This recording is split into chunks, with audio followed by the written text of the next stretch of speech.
Hello, I am Anwit. Welcome back to my channel Art with Anwit.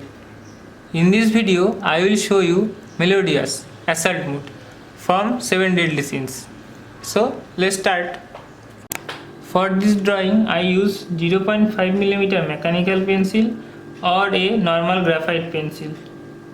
For erasing the lines, I use a normal eraser, and for sharp lines I use a Tombow mono-zero eraser. Inking the drawing I use a 0.5mm black gel pen. After inking, to erase the graphite pencil lines I use a kneaded eraser.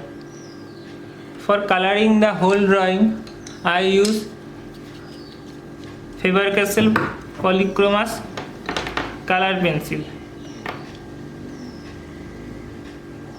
and for highlighting the whole drawing I use Uni Posca white acrylic pen and a white gel pen.